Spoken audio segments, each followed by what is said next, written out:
un documento desclasificado de la CIA en el que se hace mención al ingreso del Ecuador en el Plan Cóndor en enero de 1978.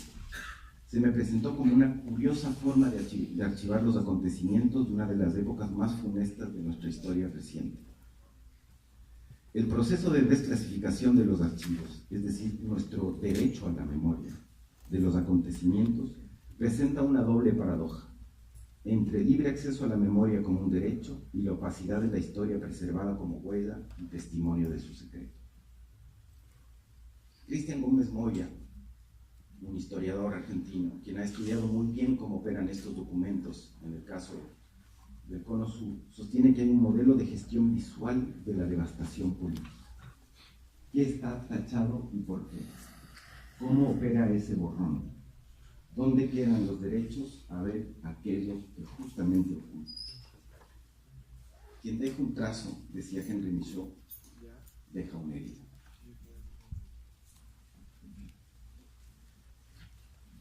En los albores de la instauración del Plan Cóndor en Ecuador, en octubre de 1977, 2 meses antes del documento desclasificado que tienen frente a ustedes, y en el centro de los intereses económicos de grupos agroexportadores, la matanza de 120 obreros del ingenio azucarero Astra, que había organizado una huelga que reclamaba el cumplimiento del contrato colectivo que garantizaba la repartición justa de las utilidades, significó la exposición pública de la violencia de Estado y al mismo tiempo el desaparecer político de la lucha obrera y sindical, como cuerpo y como imagen.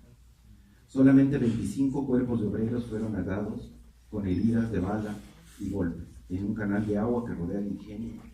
Los responsables nunca fueron juzgados, el crimen quedó en impunidad y las imágenes nunca más fueron vistas. Este es un archivo de prensa del aire.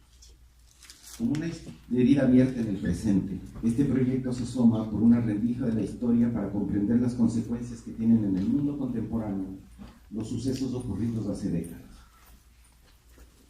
Arranco en los años 70, cuando ocurre la matanza de los obreros en el ingenio La Troncal, y traigo ese pasado al presente para cuestionar los ocultamientos de la imagen de los pueblos, los olvidos forzados y los silencios oficiales, pero a su vez los trazos dejados.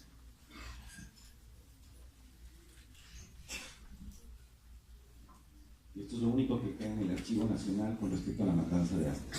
Son una colección de 32 diapositivas realizadas unos pocos años después y que básicamente recupera archivos de prensa. Borra. Un hombre ha muerto, una mujer llora. Hemos visto esta representación en todos los tiempos y en todas las latitudes. Hemos visto esta representación en las tragedias, las epopeyas, las canciones populares, la pintura, la escultura. Una mujer llora como un lamento colectivo frente al ataúd de su hijo en una casa de la provincia del Cañar. Es un gesto que se dio a ver en 1977 y su poder como imagen y como toma de posición política radicó de alguna forma en su valor de exposición. Fue mirado.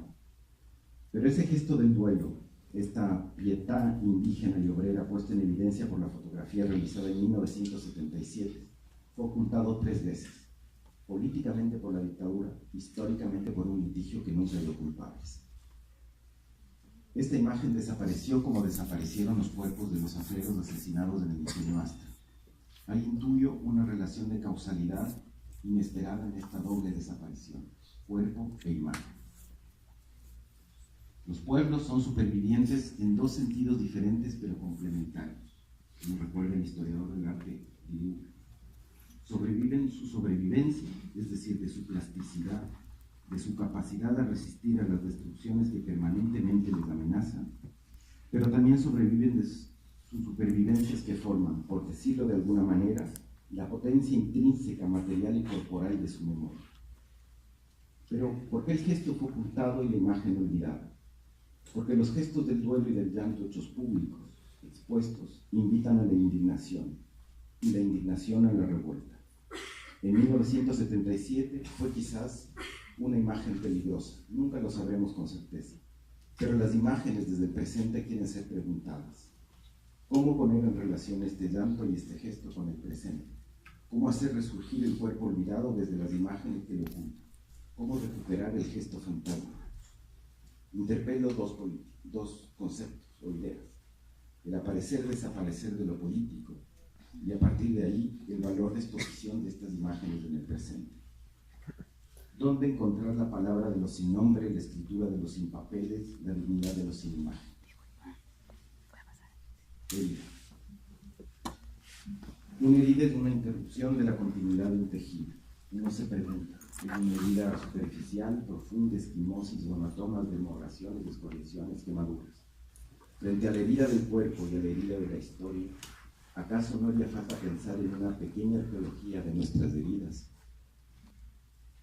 Pero esa mañana, cito un relato de uno de los sobrevivientes a la matanza de Astra de 1977. Pero esa mañana, y ante las nuevas circunstancias presentadas con la aparición de los cadáveres en el agua, un carro de policía fue en búsqueda del comisario Walter Cordero del Cuerpo de Bomberos. Las imágenes toman posición en el orden del discurso y en el reparto de lo sensible oficial.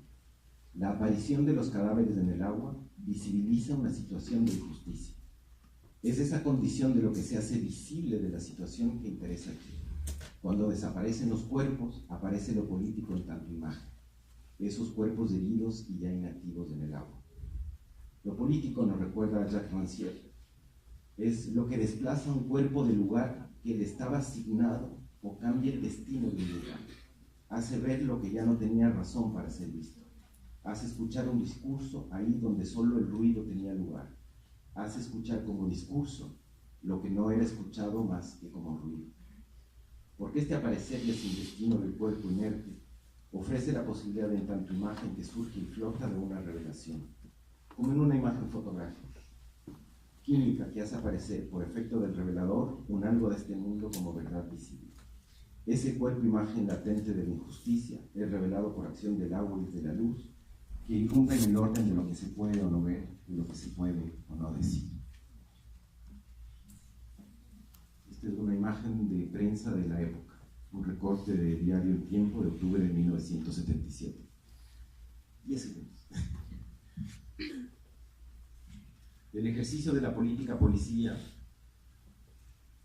nos dice Rancière, no es tanto un disciplinamiento de los cuerpos como una regla de su aparecer.